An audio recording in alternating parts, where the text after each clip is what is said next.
The pigs are weaking, Brad. Wait, are they? I don't hear anything. No, they're in the other room. They might be. I don't know. I was trying to do a hand. The pigs are weaking, Brad. Aha. I was trying to figure out how to tie this into text somehow and say like, oh, the noise filtering on this chat service we're using is very good because I can't hear those pigs weaking. You have pigs. I do not have pigs. I am a temporary custodian of guinea pigs. Yes, you were a caretaker for what, another 2 days or something? Friday they go, yeah. Wait, oh, really? I know, I'm sad. Man. Wait, are you? So okay. There's, the teacher, our daughter's teacher from last year sent a note around and was like, hey, does anybody want to take the guinea pigs? I have 2 cats and a dog in my house, and I don't think it's a good idea for them to live with me this summer. So they're gonna go on the tour of all the second and third grade classrooms. And so we picked, they came last Friday, the last parent and children who had them brought them by, and we set them up on the hearth in the living room, because that's the biggest space that we have available for them. And I have never, aside from like a few minutes here and there with your pigs, I had never really spent any time with guinea pigs before. And now I've been getting delightful messages from you all week every time they do something ridiculous. And I have really enjoyed vicariously living through your ongoing discovery of what complete goofballs guinea pigs are. They're huge goobers. They are the goofiest animals on the planet, and nobody knows it unless you've had them yourself. So like we have Pumpkin and Licorice. They're both boys. Okay. And Pumpkin is the epitome of a guinea pig in my head. He's got a lovely orange coloring with a kind of darker spot on his side. He's got perfectly fur covered ears. His fur is smooth and sleek. He looks chonky yet svelte. Okay. And he's very serious. Okay. Licorice, on the other hand, has like 18 cowlicks. Oh, he's an Abyssinian. Is that what it is? Okay. Yes. Abyssinians have the cowlicks all over the place. And he basically, anytime so the time I've spent with rodents before has been like rats and mice and and hamsters, and they don't really regard you. They're not. I try to tell people that all the time. When people think of guinea pigs, they just think of like slightly larger hamsters and gerbils. And it's not right. That's not right. They have every bit as much personality as dogs and cats. Well, okay. The dogs and the cats learn where to poop, and the pigs not so much. At least these pigs. These might be. See, that's the thing. If you were to become a more permanent owner, I could give you a lot of tips. Oh, okay. About directing them where to go.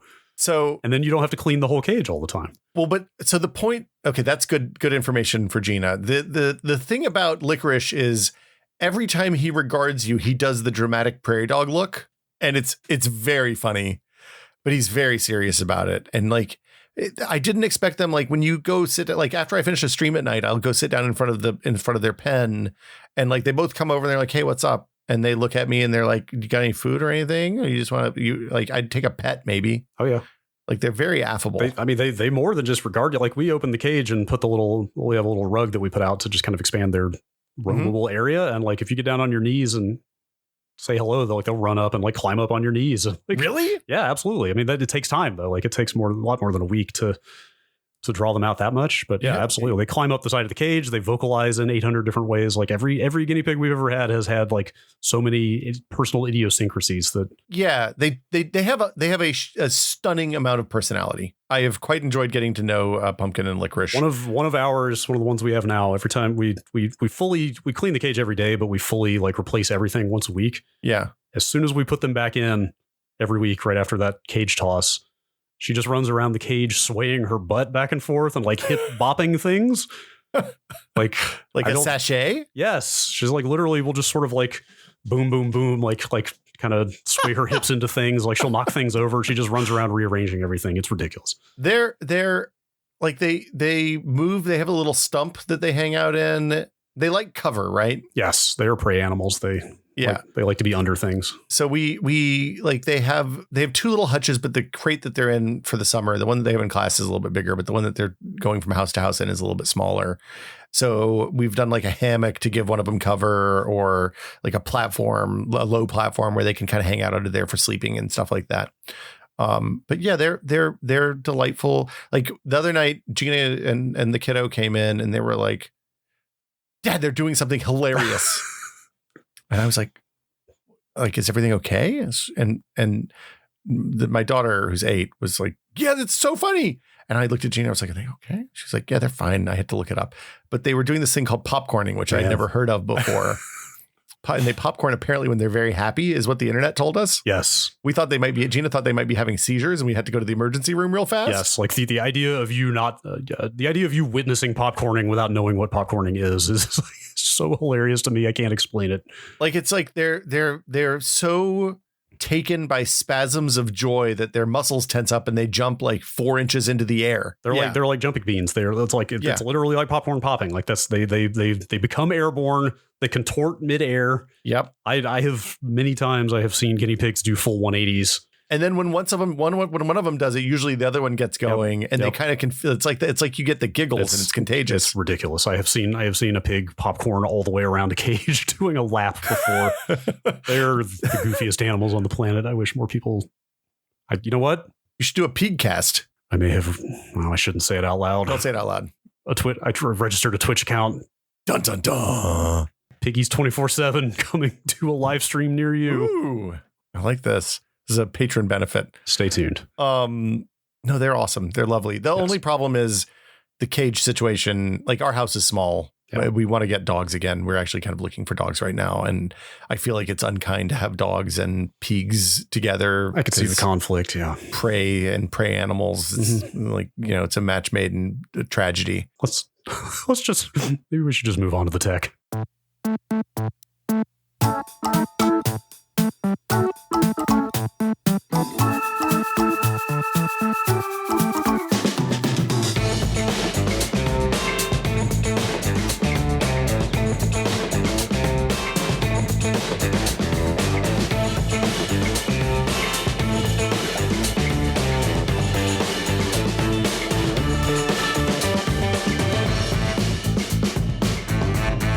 Welcome to Brad and Will Made a Tech Pod. I'm Will. I am Brad. Hello. Hello, Brad. Hi. How are you? I never know what to say after that. Like the cadence of that intro is such that I feel like I should just say I'm Brad and stop. But I feel like that's violating every yes and rule that I have ever learned. Help me out here. No, I think you handle it very well. Okay. I think you look the reason Norm and I started doing Hi, I'm Will from Tested, I'm Norm from Tested was because we couldn't. It's like that Talladega Nights joke about not knowing what to do with your hands. We just couldn't. We were bad at starting videos. Okay. So we were just like, let's just have say the same stupid thing every time.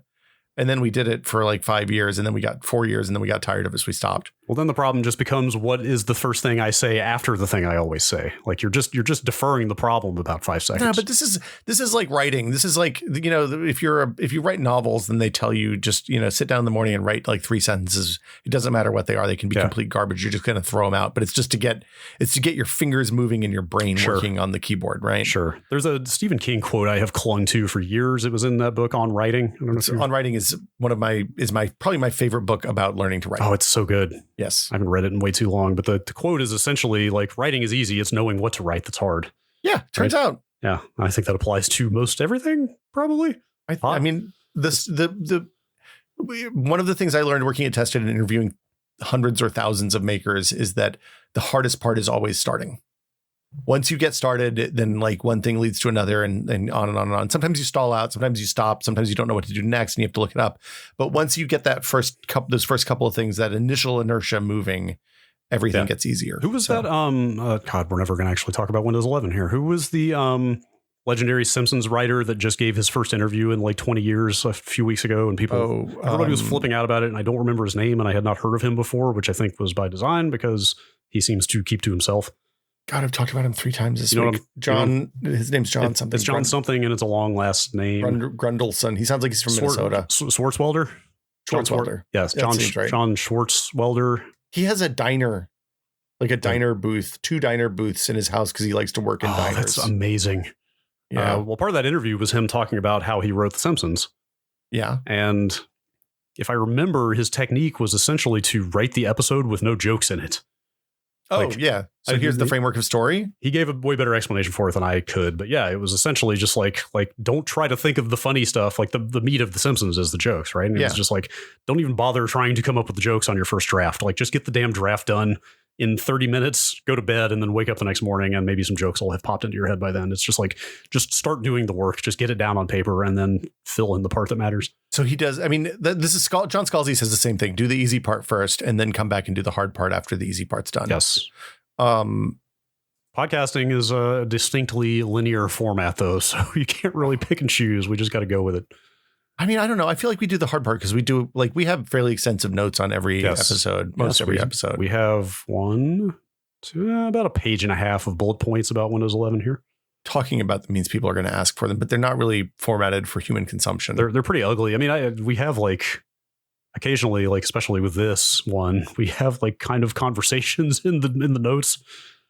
Yeah, because we're filling them out at the same time, and like maybe we should post these because these are especially conversational. Okay, I'm okay with. Okay, so Windows 11. Last Thursday morning, we talked about it on the Tech Pod Discord with patrons. We did a stage. Next time we that was kind of a trial. The stage is their like Clubhouse / Twitter Spaces thing where you can like do a live radio show basically. Yeah.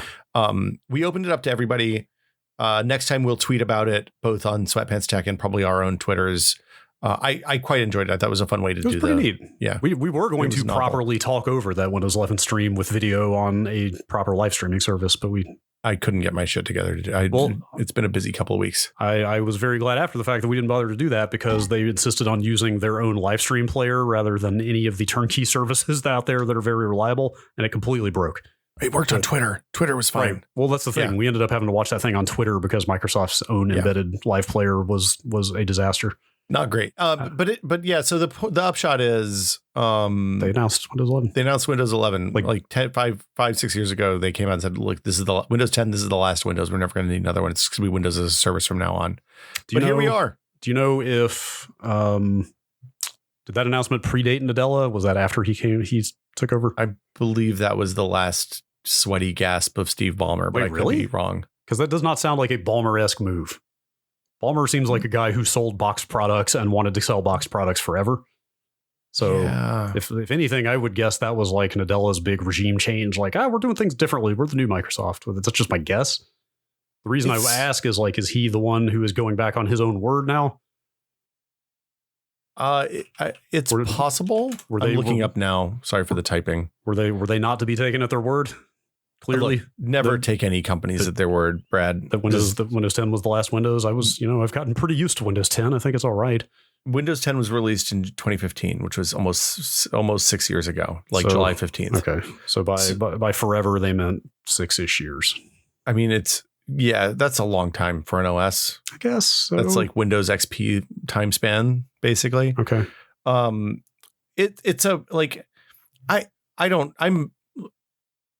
So first off, I don't think that there's anything wrong with them saying, "Hey, we need to do a new version of Windows." I actually kind of welcome it. And from looking at the stuff that they're doing both on the front end and on the back end, I don't necessarily agree that it's all good, but I'm glad that they're doing. I'm glad that they're making steps to make Windows more robust. Yeah. Because I mean, essentially, we're still working on the same. I mean, some stuff has changed, but the underpinnings are more or less the same since Windows 7 or Vista, even, which we're looking at that's like 10, 15 years. It's a long time. I mean, the quality and necessity of the new stuff they're adding is subjective, but I feel like at least in the aggregate, it is enough stuff to justify the full name change, the full new product rollout, like the under the hood and on the surface. They're doing enough to it that it feels like a new Windows. Well, and I think the thing for me that's interesting here is that like there was a big kerfuffle, and we'll get into it, about the min spec stuff, the minimum specification for the OS requiring some hardware encryption stuff, which is, just to be clear, TPM is kind of a mixed bag, and the stuff that they're doing around like virtualization to segregate the core parts of the OS and the like security current, the stuff that needs to be protected from malware basically is the gist, is potentially really interesting and good. Now there's a lot of potential downside to that too, and we'll definitely talk about that. But in a world where ransomware on Windows machines is bringing down gas pipelines and causing billions and trillions of dollars of economic impact, and the ransomware threat is accelerating every day. I'm glad that Microsoft is taking steps to make a more secure version of Windows that uses the tools that are available on modern hardware now, rather than waiting until it's a disaster like they did with Windows XP. This seems like a pressing need. I forgot that pipeline hack was basically just some basic vulnerability, right?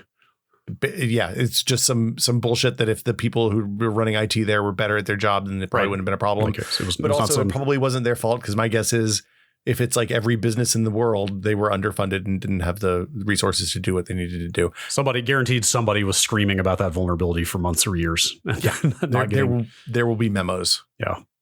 In addition to back-end stuff and security stuff, there's cosmetic redesign for the first time since essentially Windows 10 came out, which is, I think, not a bad thing. I feel like it's going to be divisive on this show, but we'll find out. What makes you say that? Just look, some of us are set in our ways and some of us are open to change. We'll see who is the most fixed and who is the most mobile. Yeah, I mean, Windows 10 had some minor updates over the years. I'm trying to remember what their branding was for some of that stuff. It's not really. Fluent design, I want to say. They added Acrylic, I think, was... Really? Let me see. Windows 10 Acrylic. They named it after plexiglass? Yes. It was when they rolled in a bunch of transparency. I think it was a bunch of GPU accelerated stuff. Like, it's like, oh, the clock and the calendar, when you pop them up, now you can see through them. Really? Yeah. That came along mid-Windows 10. Whoa. Yeah. I never noticed Project Acrylic's... Let's see. Acrylic material for Windows apps. Yes, that absolutely is a thing. Okay. But nobody you're right. uses Like that. the Windows 11 stuff is certainly more profound.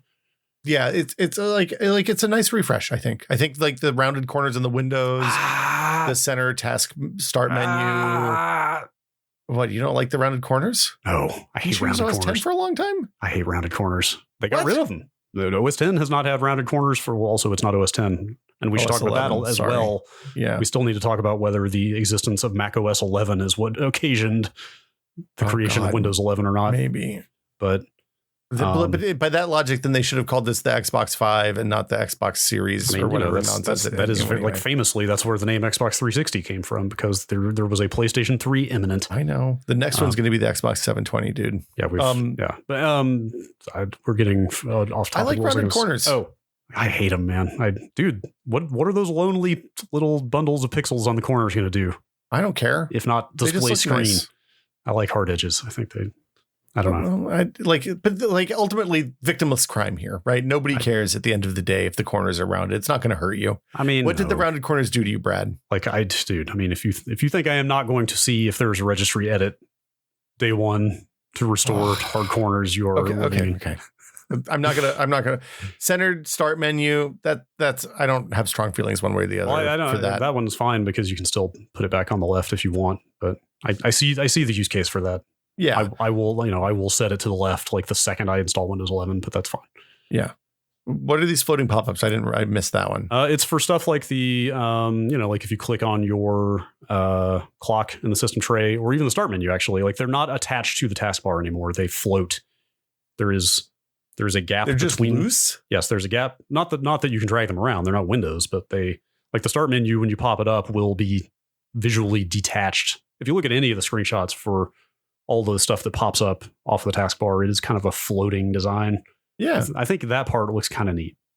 I feel no particular attachment to the taskbar. I feel like if the things are loose, that's fine. Well, I have some news for you. Yeah. What's up? They think that the taskbar should be attached in a very specific way, which is to say it's now locked to the bottom. What the fuck? I don't know how you didn't know about that. I feel like that did they tell that? I watched that whole stream. They didn't talk about that at all. Not in there. Oh, the thing I forgot to mention at the top of the show. What in the everlasting fuck? That's not okay. The thing I forgot to mention at the top of the show is that a build of Windows 11 leaked days before that stream even happened. So people knew this. I feel like that was like the only thing anybody was yelling about day one of that leak was like, you can't move the taskbar off the bottom anymore. What the hell? Oh, this will not stand. I don't know. I can't believe they're doing that. What? Like, my monitors are all super fucking wide. Why do I want to waste all those pixels on taskbar across the whole thing? I don't know. Oh my gentle Jesus. Okay. I'm looking right here on WCCF Tech. Under here is how Windows 11 taskbar changes things up. It's a long list of things. The one in bold, alignment to the bottom of the screen is the only location allowed. I mean, look, I get why they would want to change that because I'm sure it's a design hassle to have to like move everything all, like constantly be moving that stuff, right? Like, you have to design it 4 different ways. Yes. And the behaviors, like, frankly, as a left taskbar person, which I know makes me a huge weirdo, the behaviors for left taskbar often are nonsensical to foolish. I've tried to switch and I have the same problem. Yes. Yeah. It's but like realistically on widescreen monitors, it just takes so many friggin' pixels to have it across the bottom. Yeah, it's just short enough for me to not care. Yeah. If it was any taller, it would be more of a problem. Yeah, the problem I have is on my portrait ultra wide, which is a very silly monitor in the first place. I bet that's a very tall taskbar. It syncs the taskbar position syncs across windows since I log into the same account from both machines. Sure. I don't actually know how to disable that syncing. So I have a very tall, very long left taskbar on that computer. That sounds absurd. It's just pretty ridiculous. Okay, absurd. This is bad. I'm suddenly look, see, now you know how I feel all the time. But mine is rational and makes perfect sense, and yours is irrational and yes, being of course, persnickety. Of course, all of your opinions are objectively correct. Yes, I'm glad somebody finally agrees. Mm-hmm. What else they got, Brad? I guess they're saying yet again that they are finally going to fully unify the control panel, and I assume that means get rid of all the legacy dialogues that are still in there, but I will believe it when I see it. So I guess I talked to them around Windows 10 launch, and they actively did not say that they are unifying both control panels. They said they are working on it.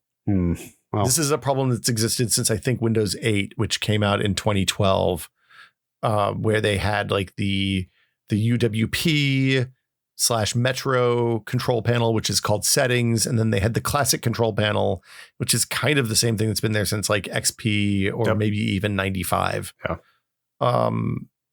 And like, there's still a bunch of stuff like you can't, like there's sound settings that you can only access in the old control panel applet, and the settings app doesn't have all the right stuff. So like, it would be really nice to just look in one place for all of this stuff. I agree. I just hope they actually do it right. Yeah. The Windows snapping layouts, that seemed really good. Yeah, that's basically fancy zones from Power Toys, right? But maybe slightly less fancy because you can configure your own zones on Power Toys. And I think this is still just like, I think this is them looking at the aspect ratio of number of pixels on your monitor and making some intelligent decisions about how big Windows might want to be. Oh, that's disappointing. I was hoping this was configurable. I was hoping they literally just uplifted fancy zones into proper Windows, but maybe I could be wrong. Yeah, I could be wrong. So we'll see. Hey, I got good news, Brad. How would you feel if I told you that they were going to put Teams as a main core Windows feature? I would immediately respond with a question. Yes. Can I remove Teams? We'll find out. Can I just right click Teams in the start menu and uninstall it? Probably. I don't know. Because you can do that with Candy Crush, another core Windows feature. Right. Exactly. Can I just Candy Crush it? I use Teams for work, and I don't even want this. Okay. That's pretty telling. I mean, look, I've kind of come around on Teams. When you use Teams and you live outside of the Teams infrastructure, Teams is an unequivocal evil piece of software. Yes, that's the experience I've had. When you use it as your day-to-day way to communicate with everybody in your business, in your company, it's actually like they do a lot of stuff that's pretty smart. So it's janky but good, I would say. Yeah, we're on in my other job, in my other life, in my day job. We're having that experience right now of like having a bunch of meetings with different people looking for different services and stuff. And it's like, oh, this company uses Zoom. Yeah, this company wants to meet on Teams. This one, like literally, we were doing the round robin of like, oh, they're using Google Hangouts for this meeting. Look, I'll tell you a secret. If you send the invite, you pick what you use. Ooh. I just send everything in Zoom. That's a hot tip. That's a hot tip. Hot tip. Edge Bing is integrated everywhere, even if you choose other defaults. That seems to be the case in the Insider build. It's the kind of the way it's always been. So like if you accidentally do web search from the command line from the start menu, like you press the Windows button and you type something and it like does a search instead of launching the app that you wanted, it's still going to be Bing in Edge. So that's unfortunate. One of my most wanted, maybe my most wanted Windows feature is a filter for what the start menu searches when you type into it. You used to be able to do that. You can't anymore. Like there are some registry hacks that you can kind of do stuff now, but like it searches files, it searches the web, all kinds of shit. Like I just wanted to look through the software I have installed and nothing else, please. I want that's exactly what I want. I just want the software that's installed on the computer. Yeah. Maybe files, but even that's questionable. Yeah. Game Pass is built in. Xbox stuff is integrated again, which is good. That all seems sensible. Like that, those were kind of the high points. There wasn't like it's early, it seems like. So they were showing some little stuff. They did talk about like expanded touch targets for people with touch screens and stuff like that, which is something that's gotten a little bit better every time. Like every time they've done, even with like Windows 10 updates. Yeah. I feel like the rounded corners will help with that because it gives you a bigger surface area to hit. You would say that. I love rounded corners. I love round rips. Yeah. So there were also some big like under the hood feature changes, and some of these I'm going to say pretty surprising. One of the big ones is that on the Microsoft Store, like the Windows version of Apple's App Store, the Google Play Store, like if you want to do your own payment processing, then you can just do that, and they aren't going to take a cut.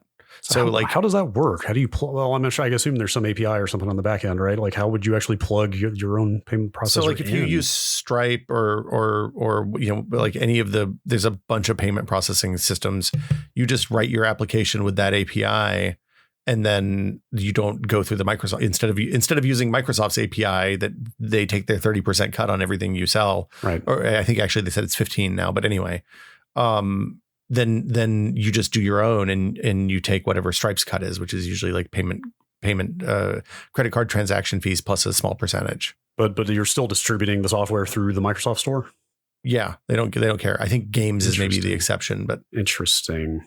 And then this is a good thing. This is very much, look, if we're being realistic about the impact of this change to Windows users, to people who use the Windows Store, it's probably pretty negligible because I don't think many people use the Windows Store, and even fewer are doing transactions through the Windows Store for things that are cash money. Right. Like this is not a massive revenue stream that they're giving up, right? Microsoft is saying it's not quite equivalent to me saying, hey guys, the Will Smith App Store is no longer I have an app store, surprise. B, I am not going to charge you money if you implement your own transaction system. This is important specifically because Epic, the creators of such games as Unreal Tournament 2004 and Fortnite, are suing Apple, the creators of the iPhone and the iPhone App Store, for not letting them do their own payment processing system inside an app that's distributed through the App Store. Yeah. And they're doing that because they're tired of paying Apple 30% of all of the money that their application earns when they are actually distributing the files and all the other stuff for Apple. For like all that you download when you download Fortnite from the App Store was like a launcher, basically. Okay. By doing this, Microsoft is saying, hey, Epic, if you need an example of like other app stores that don't behave in this anti-competitive kind of shitty way, we have some that are probably legally actionable for you. And just to be clear, like Apple, like realistically, any company that's not Facebook, Amazon, Microsoft, Netflix, the FANG, the other one. Yeah, the FANGs plus Microsoft. Why is Microsoft not a FANG? I don't know. I think I have to assume it's because it does not pronounce well. Like, where would you put an M in there? Mafang? Mafang. Motherfucking angs.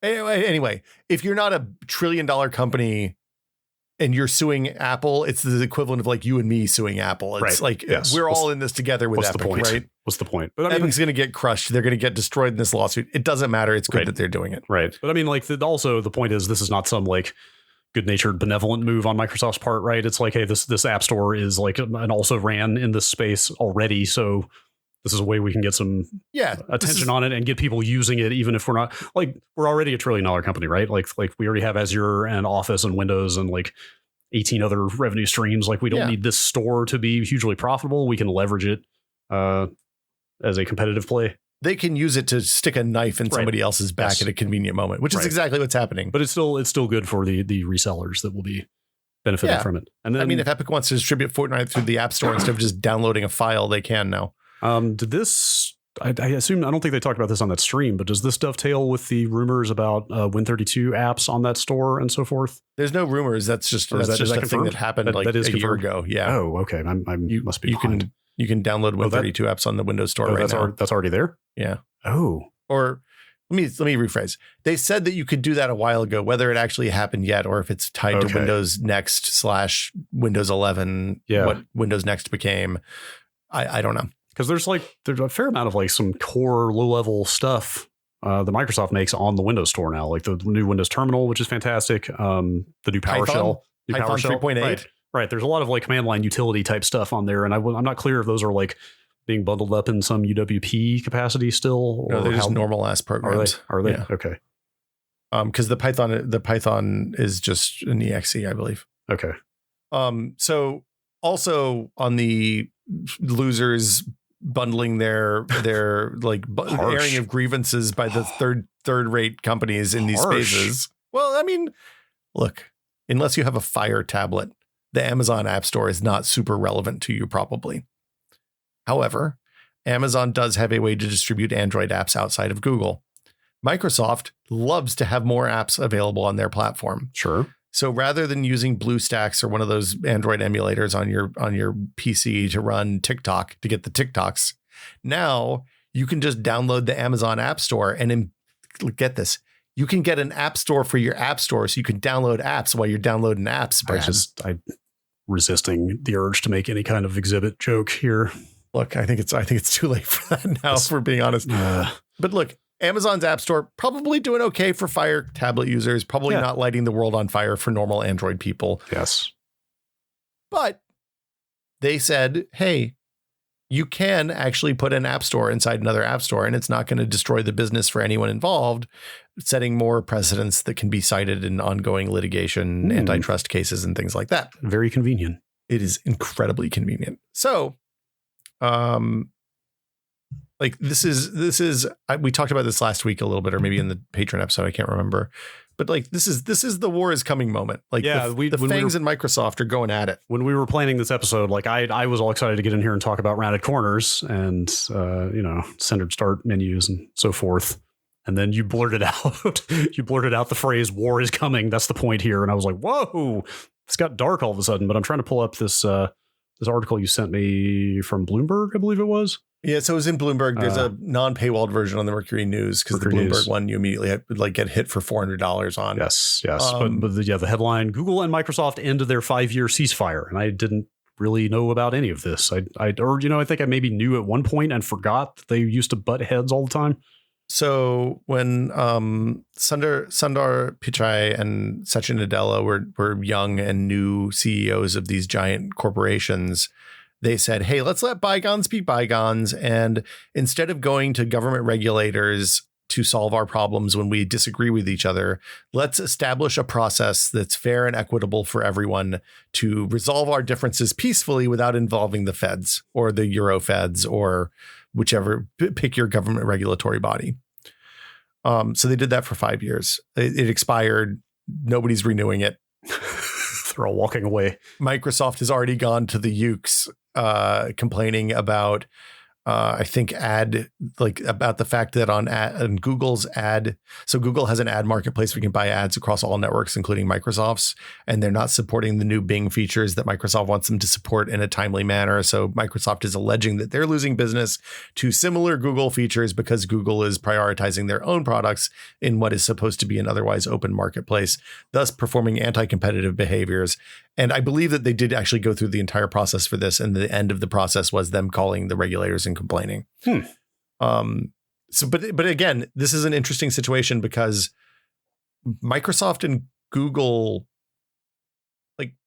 realistically, Microsoft not super competitive on the browser front, probably a little bit more competitive on the search front. Yeah, that kind of got us listing out, just cut off the top of the head in this document here, what fronts they do compete on. So it's like I have to assume Bing is not any real threat to Google search.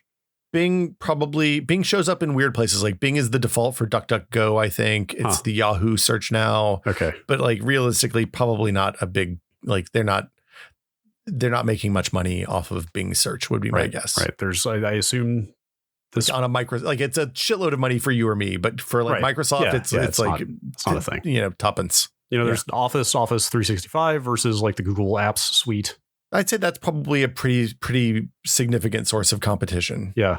Azure obviously is huge, and I couldn't tell you the name of Google's cloud compute. Called Google's Cloud, and it's huge also. Is it huge? Yes, Google Cloud Compute is they do a lot of like, it's not like AWS where all the big services that you know and love like Netflix run on it, but it's in the same scale. So yeah, the last time I looked at a ranking, it was like AWS, then Azure, then everything else was the impression I got, but maybe Google's gotten bigger. They're in the top 5. Okay. Yeah.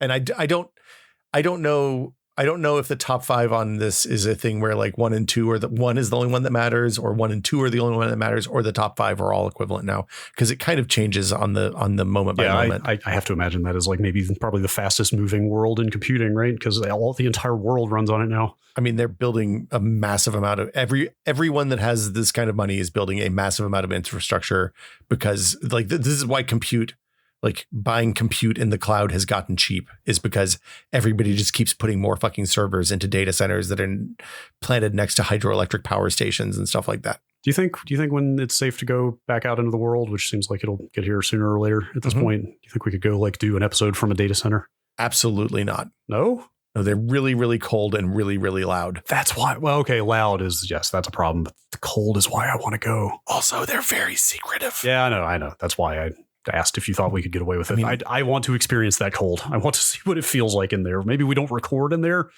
but I would love to go in a data. If anybody listening to this can get us into a Bay Area data center on the sly, I just want to see how cold it is in there. I think if we wanted to go inside a supercomputer, we could probably make that happen, because a lot of those are universities and stuff like that. And it's kind of the same vibe. I would totally do that as well. Yeah. Okay. Well, we put it out there. So if you, the email address is techpod@content.com. I've never been inside a supercomputer, or I've been inside a data center, but it was like a colo where you brought like your own server that had pig ears on it, and you just slammed it in the rack and then plugged it in and then left. Yeah. That sounds fun. It's been 20 years since I did that. So slamming something into a rack. That sounds fun. $300 a month for a slot and some bandwidth. That's pretty much my top 3 things to go inside. Data center, slot, data center, supercomputer, particle accelerator. Not necessarily in that order. You don't want to be in the particle accelerator. Not in the particle accelerator, inside the facility. What is the beam? Does the beam tingle? Oh, yeah, that's weird. Okay. So Google Apps, Azure, and the Google Cloud. I think ads is probably the big contentious one. Yeah, I think that's probably what this Bloomberg story talked about the most. Well, I think that's just because it's the most recent example of a public scuffle. Yeah. My guess is that there's more than that, and I bet it comes all the way down to things like how Google apps are presented in the Play Store. I mean, how Microsoft apps are presented in the Play Store versus how Google apps are presented, and like. My guess is that they're really pissed all the time at each other. Yeah, that's possible. I mean, the story has got some fun quotes in it. Yes. So Google senior vice president Kent Walker is quoted as accusing Microsoft of, quote, naked corporate opportunism. Those are hot dude corporations, Brad. No, thank you. That's not the road I was thinking more of a Wild West fighting words kind of situation of they're going to duel at noon. Maybe, but when they're playing poker and then it goes bad, right? Yeah. And tech regulatory action is going to get weird, isn't it? Because I don't think it's ever going to happen again. Probably. You don't think so? Well, no. I think the X factor is the kind of, right wing censorship angle. All the Section 230 nonsense. I mean, the Florida courts have already shut down that stupid law from Florida that just was signed the other day. Yeah, I mean, I don't know if it'll ever actually go anywhere, but it has lit a fire under the asses of people who are usually very friendly toward large corporations and suddenly are not. Yeah, I don't know. They still cash the checks, I bet. Yeah, we'll see if anything ever comes of that stuff. But anyway, so it's okay. So other under the hood stuff, direct storage. We talked about this with the. Maybe next gen consoles. I can't remember. We talked about it last year. Oh, the AMD cards, I think, last year. Yeah, also around the 3080 announcement, because NVIDIA was pushing. So that's the thing that offloads like asset decompression and stuff onto the graphics card from the CPU. Yeah, but it lets more specifically, it lets the GPU access storage on the SSD without using the CPU. Right. So Which is basically what the consoles, the next gen I guess they're now current. The PS5 and the Xbox Series S and X do to have no load times. Right. Yeah, I mean, I don't know. That gets into a weird territory of like, you have to worry about what drive specific games are installed on that support this or not, right? And it's like, oh, if this game supports this and I have the hardware, then I want to make sure that's on my super fast like PCIe 4 drive and not like my crappy old 8-year-old SATA 3 drive. And also you're going to have to start thinking about how many lanes you have accessible in your CPU, and so never enough lanes. When is this all happening, Brad? What's the story? How can I get it now? October 20th. When this comes out soon. Is that for everybody? No. Although this doesn't, I don't know if this has been clarified beyond this tweet. Granted, the tweet came from @Windows. Okay. So, that's a cromulent source, I believe. As Twitter goes, I don't think there's a more authoritative source about Windows than @Windows. And this is also responding to a random person asking them about this, but they say Windows 11 is due out later in 2021 and will be delivered over several months. But this is the part that caught my eye. The rollout of the upgrade to Windows 10 devices already in use today will begin in 2022 through the first half of the year. So I mean, that's in line with what they do right now with Windows 10, major Windows 10 updates. Like the semi-annual feature updates get spread, like that upgrade rollout is spread over like what, 2-3 months? Like more than that sometimes. I didn't get 20H2 until I mashed the button and forced it a few weeks ago. Whichever one had Windows Subsystem for Linux 2 in it last year. Was that the 21H1?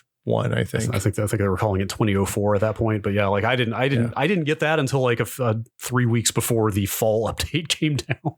I don't know why. I think it's compatibility stuff, right? So yeah, what they do is they use the different testing rings, the beta and dev channel, and they validate hardware on the beta testing rings. And then once all the hardware in your machine is validated for a particular build, they'll push it out to the builds that have that hardware in it. Right. So like if you have a weird HDMI capture card, or like the one that always held me back was the HTC, the WiGig wireless Vive connector. Yeah. Was a screwball piece of hardware that hardly anybody has. So it ended up way down at the bottom of the list, and you get stuff really late. I know network mounts have factored into that before in terms of incompatibilities. Like you always see people when those things come out go like, just go get the installer. You can do it manually. Like, what are you waiting for? But it's like, I don't want to run that thing manually and then reboot and find that like my network drives don't work anymore. Like I can't afford that kind of downtime. Some of that stuff, like I think, for all the criticism Microsoft's had with Windows 10 for having updates that accidentally delete everybody's file and stuff like that occasionally, the upgrade process has been seamless almost every time I've done it. And the one time that I had a problem, it resolved itself a couple of weeks later. Yeah. Yeah. Like waiting for them to push it to me. I have not had any problems for some years now. It's free for Windows 10. Yes. People who would license Windows 10s. Yes. If it's that. So like, I guess we're getting into a situation now where like people who bought Windows 7 keys are now going to be upgrading to Windows 11 off that same key, right? I am that exact person. So I mean, Windows 7 or Windows 8 key that is still good. Yes. Windows 7 is also the last Windows that I paid for as well. So it's my assumption is that the machines that are shipping in October are probably OEM machines. And that you can probably buy a retail copy if you want for a new computer. That's my assumption as well. And that if you want to get it before that, you can probably upgrade to one of the beta or dev rings and you can get upgraded to a dev ring right now if you have supported hardware. Yes. Now therein lies the rub. Yeah, I was going to say the other part of this is that the supported hardware list is really weird. It's weird. That seems like the only actual thing anybody's talking about with regard to Windows 11 at this point. Well, it's weird because like the hardware list is like you need a dual core processor that's 1 gigahertz, but it also needs to be an Intel 8th gen or newer or a Zen 2 or newer, which are like 8th gen core are i3, i5, i9. Well, it's the like 8000 series cards. It's the 8700, 8900, 8600. So like I've got a 7700K that I bought. Get fucked, Brad. Yeah, I can't run Windows 11 on my main computer, which is like, that is what, a 4-year-old CPU or maybe 5 now? The 8th gen core launched 4 years ago. Almost exactly 4 years, 3.75 years ago, something like that. Okay, so I think this must be a 2016 CPU that I've got at the 7700. But yeah, it won't. Like, that's Ryzen's in the 2000, in the 1 and 2000 range. Like you need a Ryzen 3000 or newer on the AMD side. It's theoretically, those chips are only 23 months old. Yeah, like that's crazy. That, like on paper, that is like when you dig into the reasons for this, it starts to sound a little more sensible. But like on paper, 3-4 year old CPUs not being able to run the next Windows sounds completely bananas. Well, when you look at Microsoft's legacy of supporting things indefinitely, Right. yes, Especially in that context. Also, when the requirements are, hey, you need a dual core, and I think there was only 1 or 2 Core i8 dual cores made. Right. Like they were only 1 or 2 SKUs that were not vendor SKUs, but like if you go to arc.intel and look at all the lists of Core i8, which I did before the show, I can only find one that was a dual core, and it's like a screwball mobile part. Interesting. It's in like palm tops or something really screwy. I mean, the eye-catching headline out of all this is like Microsoft is selling Surface devices right now that will not run Windows 11. Yeah. Wow, really? Yes, there are Surfaces with CPUs in them that are still in the active product line that will not run Windows 11 because of this requirement. Well, so okay, when we talked about this before, when we talked about it on the Discord, I explicitly said I really hope that Microsoft at some point in the future, like let's old things die, and comes out and makes a new version of Windows, right? That actually uses underlying technologies that exist in modern hardware and will work like a new version of Windows. Right. Now that seems like what they're doing, but good luck, guys. They did it. This is the casualty of that, is that your 4-year-old computer won't run it. So now the last time they did this, it was called Windows Vista, and they had to take 2 stabs at it before they got it right. And they ended up pulling out all of the interesting things that made Windows Vista look cool and seem cool, and just released like a really badly performing 3D accelerated kind of on a small percentage of the hardware that was available at the day. Dude, this, not to go off on a tangent here, but did you know there's like a Longhorn fan community out there? Oh, yeah. You of all people would know that. If you would like to talk to the people who think that WinFS was killed unjustly, they will at length let you know the pros and cons that no modern file system could possibly compare to the silent and completely non-performant majesty of Windows FS. Like, I'm pretty sure you can find a subreddit out there of people who are still finding ways to get like dev builds of Longhorn running and like are running that as their daily driver. Look, we don't need to talk about the things you can find on subreddits. It's incredible to me. But so Longhorn was the kind of aborted, like very ambitious Windows reboot that Vista replaced, to be clear. And Longhorn, essentially, the team that made the first version of Longhorn, which was the code name for the first version of Vista, ended up working on SP2, and then they shit canned all of that and redid it for what became Vista. Yes. And then they messed up by doing a bunch of really cool 3D compositing stuff on the desktop that none of the Intel integrated graphics that were on the market at the time could support. Yeah. And also the machines didn't have enough memory to run. Anyway, it doesn't matter. The point is, I don't think that we're looking at another Vista situation here. I could be wrong, but this feels better than that. The things that they're doing. So the big deal is you have to have a TPM 2.0 module. Yeah. Well, there are two big deals here, but that is the first one for sure. And you have to have support for like actual virtualization hardware, which pretty much everything made in the last 10 years should have. I mean, I'm sure there's some low end CPUs that don't, because Intel uses, or AMD uses that as a marketing, as a way to differentiate products for marketing purposes. But yeah. Well, hang on. So the virtualization stuff you're talking about is, I thought that was why these CPU cutoffs were so aggressive. Is that not the case? No, the virtualization cutoff is because of the TPM 2.0 is my understanding. Are you sure? The generational cutoff is because TPM 2.0 is relatively new. Okay. I thought the CPU is older than like 3-4 years being axed was because of this virtualization they're doing for security under the hood. No, the virtual is, yes, that is correct. But that's hold on. Can I say the things? Virtualization based security. Yeah. VBS. I like to get based. Virtualization based security and hypervisor protected code integrity are the two. Maybe I misread. There's a story on Tech Republic. We should put it in the notes. Yeah. Where they dug into this. They talked to like Microsoft's head of security about this stuff. And it sounds like those virtualization technologies, I was under the impression that's why these CPUs were being cut off at the knees. I could be wrong, but my understanding is that the virtualization stuff is essentially unchanged for the last like 10 years. Okay. Maybe I'm misunderstanding here. Anyway, the point is they are virtualizing a lot of the security stuff under the hood in Windows 11. Yes. Sandboxing it from the rest of the OS. Yes. Which you seemed skeptical about before this. I'm open to the argument. I think it depends on what, as always with this hardware encryption stuff and the sandboxing, it depends on what gets access to that, right? If they're using it for antivirus and firewalls and security stuff, Fantastic. I love that. Now, there's also a whole multiple classes of categories of software that want access, like rootkit level access to the kernel for Windows, like DRM for video games, like your what's the bad one that everybody hates? There's a lot.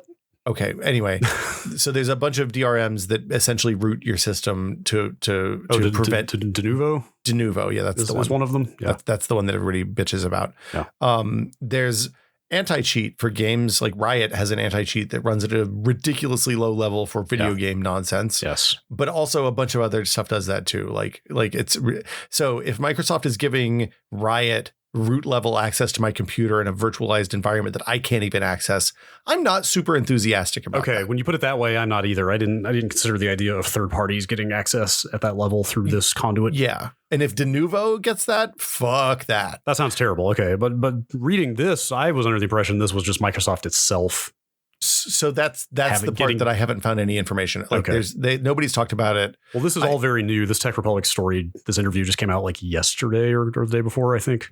Yeah, and here's the thing: we got to the bad part before we got to the good part. The good part is very good. Like having so a lot of the ways I am not a security expert at all, so I'm going to mess this up, and I apologize to the people who are actually good at this because it's a really hard job, and I apologize for grossly oversimplifying, but when you talk about a malware that essentially is like ransomware, basically what it does is somebody comes in, gets low level access to your machine, and then uses the hardware encryption stuff on the machine, or just software encryption to zip up the hard drive, put a password on it that you're never going to be able to crack until the heat death of the universe, and it pops up a thing on the screen that says, "Yo, if you want this computer back, send some Bitcoin to this address." Now, again, gross oversimplification. The gist is, what this is doing is preventing anything that's unauthorized and not signed by a vendor that Microsoft verifies and trusts from accessing the low-level parts of the PC world that would allow you to access the entire drive and do this thing, right? So it's giving your antivirus and firewalls and all of that stuff a protected space to operate from that prevents them from, because like phase one of these ransomware attacks is often disable all of the corporate antivirus shit that everybody has installed in their computers from corporate IT. And then once we've turned that off, then we can do whatever the hell we want. But if that stuff's running in a protected virtual environment, it's harder to hit. Right. Nothing's impossible ever, but it's just another layer of protection if they do it right and if there's no horrible flaws. The TPM2 stuff, by the way, came out like 2-3 years ago, so it's relatively new. Yeah. Do we need to talk about that real fast? The trusted platform module? Yeah, it's a keychain. It's a dumb keychain where you can put secure files on a piece of hardware that lives on the PC and is outside of the storage on the drive. So it's literally either a standalone like little USB dongle that you jam into the USB motherboard ports, or it lives on a chip that's soldered to the board. Right. And when you say dumb, you're not passing a value judgment. You're saying like it does not. It has no logic. It has no logic attached to it. It is just a simple receptacle. It is a place to store keys that is outside of the OS and is accessible at a very low level. Yeah, I think I saw you can like add a TPM to boards that don't have it. Like a lot of them will literally plug into like one of the USB headers. Yeah, so those little 8 or 10 pin USB headers, you can get those. They're like $20. Yes, but ironically, if you need to add a TPM manually, you probably also have a PC old enough that it may not be on the supported list anyway. Well, but I mean, the actual specs, like the clock speed and memory requirements and stuff, are not super aggressive. So no. I'm talking about this arbitrary CPU cutoff. So I dug this out of that Tech Republic story just to clarify. Okay. We were talking about that before. Yeah. So Intel 8th generation CPUs, AMD Zen 2, and Qualcomm 7 and 8 series. Like those are the ones that are ARM chips. Yeah. Have the right hardware features for security, reliability, and performance. They also have full Windows 11 support. Okay. Here's the part where we were conflicted. While 7th generation Intel and AMD Zen CPUs have the hardware features, they have what Microsoft described to us as, quote, limited support. So one of the things the Windows Insider releases of Windows 11 will show is exactly which of those earlier processors will deliver a good enough experience to be supported. So is this virtualization or is it TPM, or do we not know? That sounds like the virtualization stuff is what they're talking about there. But it's so I don't know if we are jump the gun here, but they have just, and part of this I think is the outcry over the CPU thing. They have just relaxed the requirements quite a bit on the Insider, the Devering. Yeah, but the Insider requirement relaxing explicitly says when this goes final, you will no longer have access to these builds. So you'll have to roll back to Windows 10. There's no guarantee that the like 7700, 6700 chips are going to get support in the end. That may well stay. I mean, I'm going to say this as somebody who's sitting here looking at a bunch of supported machines.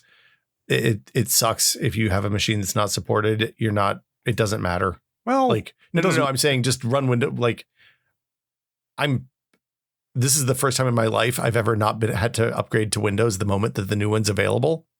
Yeah, I'm very excited about this. See, because I'm going to go and tell you, it makes it is like this is inside baseball nonsense, but like having to run beta ass Windows is for 1 year out of every 2 or 3 sucks. I have long been so jealous of you getting to test every GPU that comes out and talk to Microsoft. I'm such a fucking nerd about this stuff that I thought it was super cool that you got to do this all day long. But when you put it that way, if I had to run unfinished ass Windows all the time, I don't think I would be very happy about it. Yeah, like let me tell you about the time that I was trying to edit the podcast on a deadline, and I just installed Windows 10, early ass Windows 10, and Adobe was like, "Yo, we only support Windows up to Windows 8. You need to get a current version of Windows to do this." Yeah, it's not. There's pros and cons. That does not sound fun. And also with the rise of NVMe SSDs and stuff like that, it's a lot harder to dual boot than it used to be because Windows, it's weird now. Bootloader stuff has also just generally gotten more complicated. It seems like. Yeah, the penalty for failure is extraordinarily high now. So I mean, part and parcel with this is that they announced that Windows 10 is end of lifing in October 2025. So you have 4 years to upgrade your computer. That still seems kind of aggressive to me. They'll push it back. They always do. Okay. Like, didn't they end up with supporting Windows 7 a lot longer than they said they would? Look, they supported Windows XP until like 3 years ago. It's insane. XP, I feel like, is an edge case. Look, it'll be fine. Don't worry about it. Okay. So the other thing about this hypervisor stuff that I didn't get to is that they actively say it's going to be disabled in certain regions because of anti-cheat in games, including China and Korea. Okay. So presumably there's enough games there that are popular enough and cheating is such a problem that like they assume that a certain percentage of enough PCs have games installed that they're just going to not run this hypervisor stuff at all in Korea and China. Okay. So very clear that Windows 11 will function just fine without that stuff. Yeah. It's a security feature. It's a bonus. They also say you can disable it via registry key for high performance gaming PCs and the like. Interesting. I wonder what typically running stuff in a hypervisor has a real performance impact on the entire machine because of the way scheduling threads works. And I wonder if that's what's happening here. So we'll see. For a while, like Windows CPU benchmarks will actually be relevant again for the first time in some time. Yeah, kind of. It's interesting. Should we talk about the PC Health Check app for a minute? Because this is a weird. This won't matter in like 6 months, so you can tune out if you don't care. But it was weird. They usually, when there's a new version of Windows, even for insiders, they have a little tool that's like, "Yo, is your computer ready for the new version of Windows?" And you run it. It's like, "Yeah, you can totally upgrade right now." Like generally, you don't even need to download that, right? Because like if your computer is less than 10 years old, the answer is always yes. Probably yes. I mean, sometimes if you have weird hardware, it's worth doing. Like if you have like a microscope or something for your computer, who knows? Or like an old printer. So apparently, like most everybody who installed this app, it was like, no, you can't run Windows, and it did it because at first, if you had a TPM2 module on your motherboard and it was disabled in the BIOS, which most normal people who build computers do out of habit because who fucking cares? It failed. Right. And then that led to a giant wave of blog articles saying like, here's how to enable TPM in your BIOS so that thing won't fail anymore. Yeah. So now it's impossible to search for Windows 11 and TPM and get any usable information at all. The second update to this gave more context about how to enable the TPM module, but then it failed in other interesting ways. And then they basically said, look, we're going to pull this and we're going to send something out better, which I assume means they're going to look at like hardware strings and make a list of all the motherboards that have TPM2 modules and identify from the driver strings. I don't know. It's weird. Do you think whoever launched that tool had a bad day at Microsoft? Look, I wonder. So from talking to people who've been responsible for launching other versions of Windows, I feel like they just assume that there's going to be millions of people pissed off at them no matter what they do. It's priced in. It's just the cost of doing business in a space where billions of people use your operating system on such a screwy list of hardware. Fair. Like you think about it on iOS, like on iOS, they have 5 or 10 phones a year across a handful of different providers.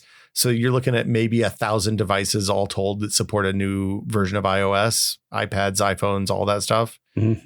Like there are companies that have 1,000 different devices deploying Windows on a day to day. Sure. Yeah. So it's like people are going to be pissed. Yes. And I also, this may have changed over time, but in the old days, they looked at the people who build their own PCs as like weird perverts who are out on the edge cases of society. And like, if they're pissed off, who cares? Oh man. Yeah. Is that our ultimate fate?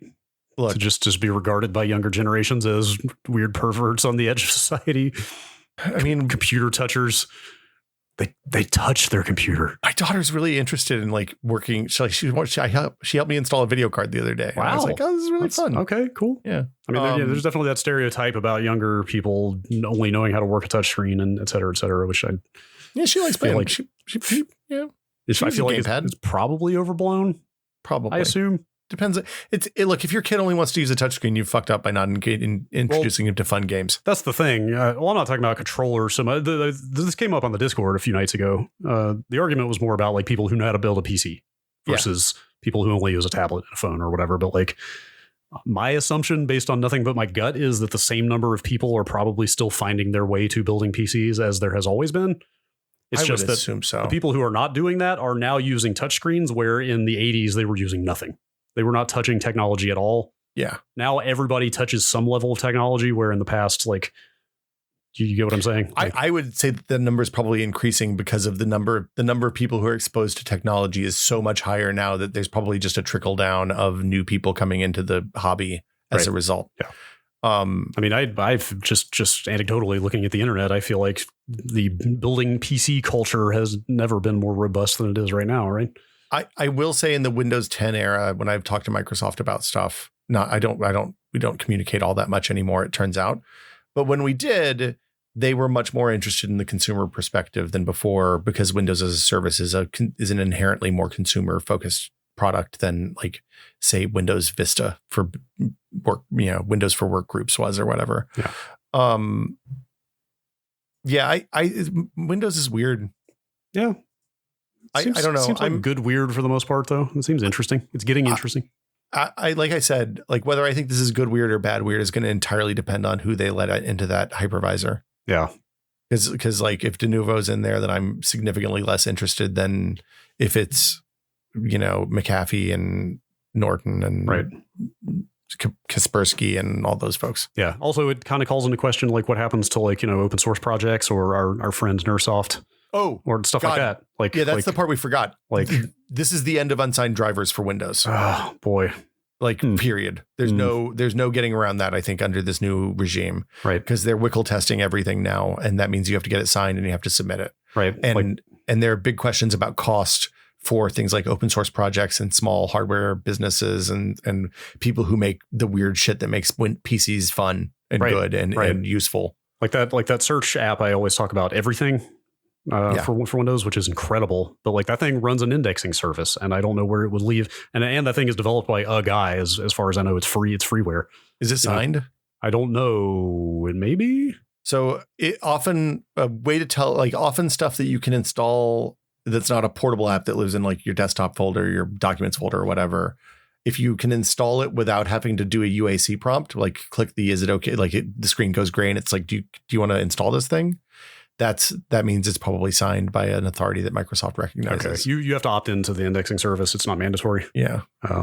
For that one, but yeah, it's the driver thing is weird. There's a ton of like Aurora, the utility that runs, that's like the translation layer for all the different vendors who make light up keyboards so that like your Overwatch that only supports the Razer API will light up my Logitech keyboard is an unsigned driver written by an open source project. So like if they have to suddenly raise $5,000 a year to submit shit to WCL, then that piece of software is going to be valueless at that point, which is a bummer. I think we have to stop this podcast. I can't hear you say the word WCL again.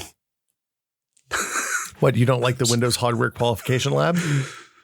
Let me tell you, Brad, I went to a Microsoft hardware developers conference one time, and I'd never heard anybody pronounce WHQL before. Right. And it took me 2 full days before I realized what the fuck WHQL was. That's exactly the experience. I've seen that term for like going on 20 years now, as you know, because NVIDIA has put out WHQL drivers for that long. Love the WHQL. But that's how you know that I never actually worked in the tech press like you did. Is that every time you say WHQL, I feel a shiver up my spine. That was in like 2007. I'd been doing it for 10 years almost at that point. Ugh. Yeah. Anyway. Ugh. Microsoft loves acronyms. That's the TLDR here. Yeah, yes. Now I'm going to go check out those hot nude corporations and also thank our wonderful patrons on our listener supported show. Yeah. Brad and Will made a tech pod. As always, thank you all in the Patreon, whether you are at the Hangout in the Patreon level or one of our executive producers, we'll talk about in a sec. You all are awesome. The Discord this week has been, I think Discord's been great. We've had a really good week in the Discord, right? Yes. Like there were a lot of good, not a lot of conversations about things we don't want to talk about. A lot of really good conversations about things we do want to talk about. Some fun high level thought experiments, and also like a lot of talk about the fast food chain cookout today, which I've never been to a cookout. I also have never, apparently as former residents of the South, like we are aberrations for never having been to a cookout. I think it didn't exist when we lived there. That's exactly what I said, was that I was vaguely aware of it in Eastern North Carolina when I lived out there, but it was not close enough to us, but apparently they're all over the place now. And well, let's see. We also, some patrons at different levels get access to the once a month patron exclusive episode. This month, we had so much fun turning Qs into As that we just kept doing it. And we turned way more Qs into way more As. Except most of the Qs were pretty questionable. I mean, look, they were questionable provenance for sure. And they were definitely not tech related, but we talked about, look, things got a little weird yesterday when we recorded that show, Brad. Yes. Sure enough, though, as predicted, somebody checked your math on the how many pancakes would it take to shingle a doghouse question. Did I get it right? I didn't check. I didn't actually compare the numbers. I was just happy to see somebody did the work. Well, now I want to know. Well, it's on the Discord. You'll have to go. I can't. Okay.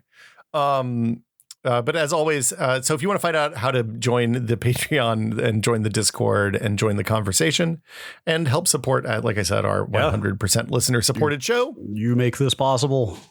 You can by going to patreon.com/techpod. Again, that is patreon.com/techpod.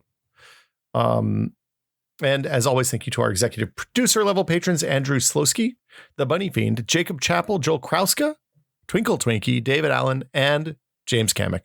Thank you all so much. Thank you. If you can't support the Patreon, that's also totally fine. Just tell a friend. Listen to the show. Let some people know. Post a Facebook message.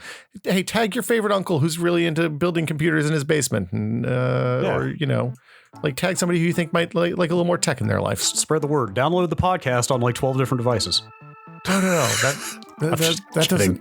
We don't have ads. That doesn't help. It just makes it worse. I'm kidding. Yeah. Brad. Yeah.